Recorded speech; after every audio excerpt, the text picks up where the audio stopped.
Oke. Nah, yang pertama ya, di bagian pertama kita akan mempelajari setting DHCP pakai server DHCP. Jadi di sini ya di end devices saya ambil satu buah server di sini. Satu buah server, satu buah PC. Ya, PC-nya satu aja dulu. Terus perangkat jaringannya ya routernya satu ya. Satu buah router, terus satu buah switch. Kita hubungkan semuanya, semua perangkat kita hubungkan ke switch ya. Routernya terhubung ke switch. Ini kita nggak konfigurasi yang di switch ya, jadi koneksinya mau pakai port berapa aja boleh. Oke.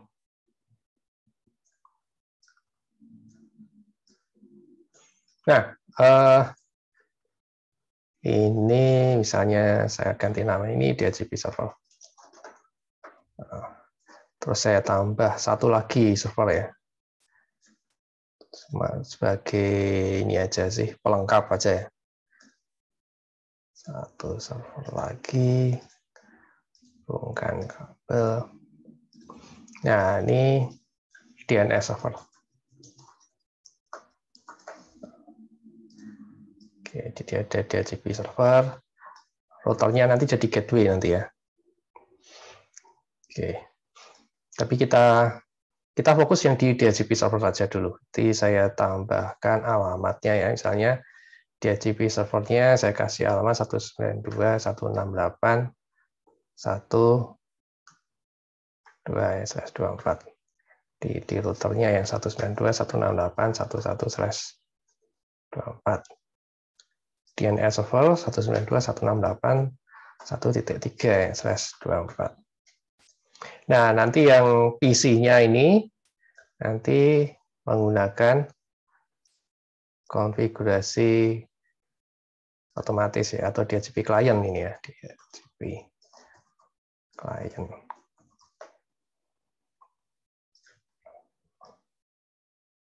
Oke, sebelumnya kita konfigurasi IP-nya dulu ya. Kita mulai dari routernya dulu ya.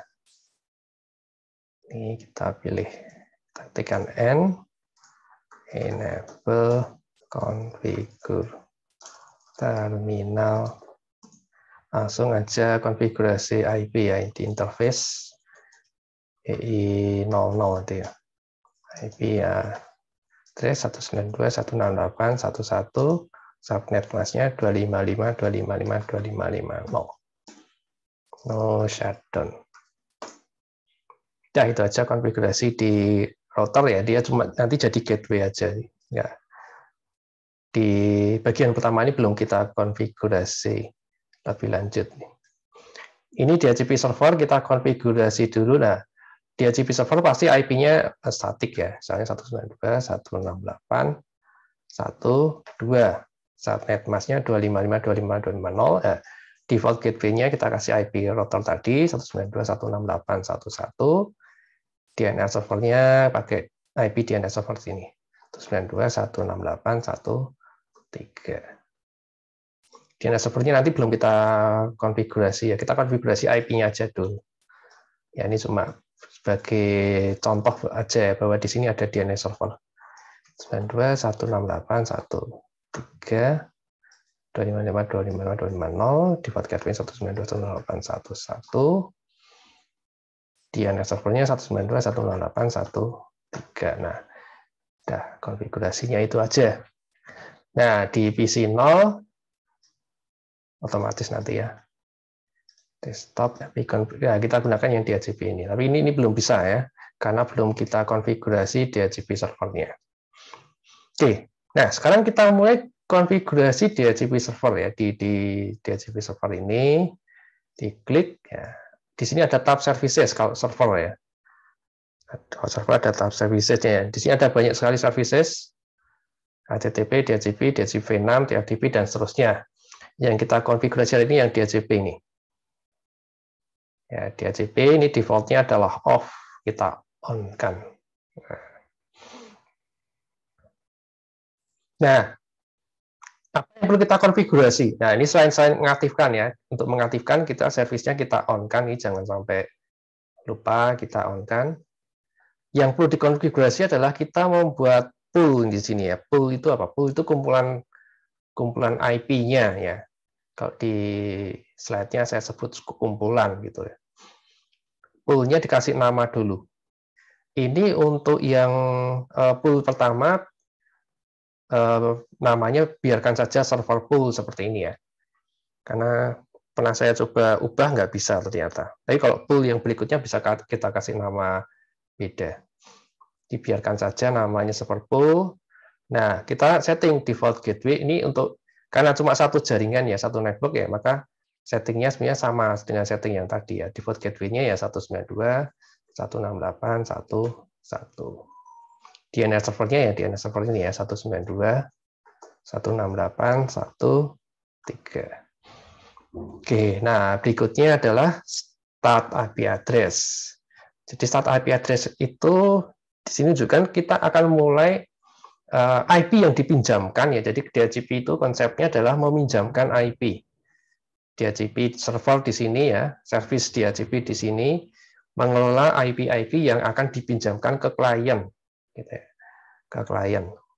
Nah, di sini ada setting start IP address itu IP yang akan dipinjamkan akan dimulai dari IP berapa. Nah, yang perlu diperhatikan ya sebelum kita ngisi start IP address ya. Tadi kita sudah setting ada beberapa IP statis yang kita pakai tadi ya. Ada ini gateway, ada DHCP server dan DNS server. Ya mungkin switch juga kalau dia perlu ya kasih IP juga ya. Cuma untuk contoh ini tidak. Nah, jangan kita mulainya itu bertabrakan dengan IP yang sudah terpakai ya. Jadi jangan sampai kita IP yang kita berikan ke klien nanti ya, yang akan kita pinjamkan ke klien itu bertabrakan dengan IP yang sudah kita pakai di sini. Mengapa? Karena siapa tahu nanti ketika perangkatnya down nih, misalnya ya, DNS servernya down gitu ya. Terus pada saat DNS server down, ada klien yang mencoba request DHCP. Maka bisa jadi DHCP servernya akan memberikan IP dari DNS server tadi. Sehingga ketika DNS servernya up lagi, terjadi konflik. Nah, supaya tidak terjadi seperti itu, maka start IP address-nya harus dimulainya itu jangan sampai ya bertabrakan dengan IP-IP yang sudah kita berikan secara statis tadi ya. Nah, maka di sini ini jangan nol ya, kita bisa ganti IP yang lain ya. Nah, kita alokasikan juga ya, jangan misalnya di sini sudah terpakai 1, 2 dan 3 ya. Mulai dari 4 ya, boleh aja sih mulai dari 4 itu ya. Tetapi sebaiknya kita alokasikan juga untuk siapa tahu ada server yang lain kita tambahkan atau mungkin switch-nya juga mau kita kasih IP. Atau mungkin ada perangkat printer jaringan misalnya yang butuh IP statis. Atau perangkat-perangkat lain yang butuh IP statis, maka kita mulai start IP address-nya ya agak jauh ya. Jadi kita cadangkan beberapa IP yang belum terpakai itu ya untuk keperluan masa depan ya. Siapa tahu ada perangkat lain yang butuh IP statis. Maka di sini kita mulai dari 10 misalnya. Ya, dari 10 start IP address pertama yang akan dipinjamkan adalah mulai dari 10. Berikutnya 11, 12, 13 dan seterusnya. Subnet mask sama ya, 255, 255, 2550. Dan jumlah user maksimal. Nah, kita bisa membatasi jumlah user maksimal. Kalau kita ini kan pakai 255, 255, 250, sebenarnya jumlah user maksimalnya 254 ya. Ini di sini kasihnya 255. Nah, kita bisa batasi ya, bisa aja kita maksimalkan itu ya. Tapi dalam kasus tertentu ya sebaiknya kita batasi ya supaya tidak banyak perangkat yang terhubung ke jaringan. Ya, kita sesuaikan aja dengan jumlah perangkat yang kita miliki. Misalnya di sini saya kasih 20 misalnya. Ya, jadi disesuaikan ya. Atau tadi tidak diubah ya nggak apa-apa sih ya. bebas sebetulnya ya, tapi saya lebih suka menyesuaikan dengan jumlah kliennya nanti. Ya, kira-kira jumlah kliennya berapa gitu. Kemudian ada informasi lain yang untuk saat ini kita nggak pakai. Ya, jadi DHCP server sebenarnya bisa juga untuk memberikan informasi-informasi yang lain.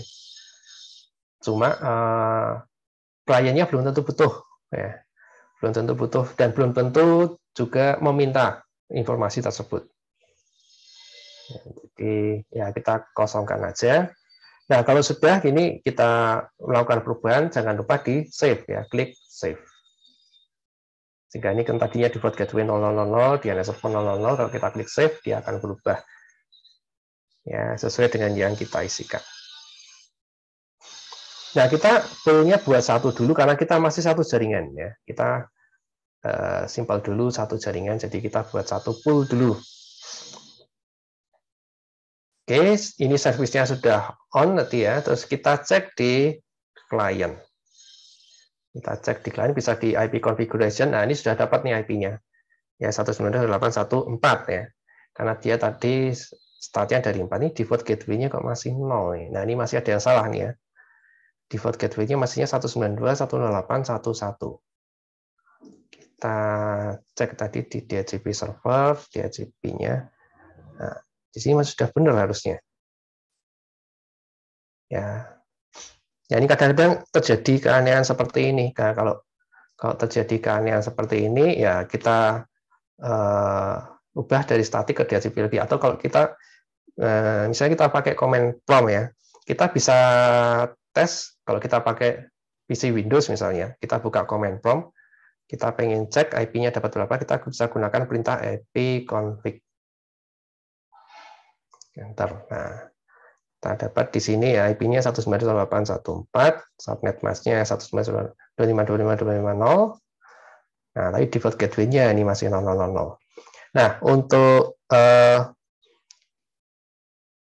merequest lagi ya, perintahnya ipconfig/renew. Ya. Nah, sekarang dapat nih default gateway-nya dapat 192.168.1.1. Tapi IP address-nya berubah nih 192.168.1.10 karena kita request renew tadi ya. Sehingga IP address-nya berubah. Nah, nanti kalau di sini juga berubah ya 110 ya.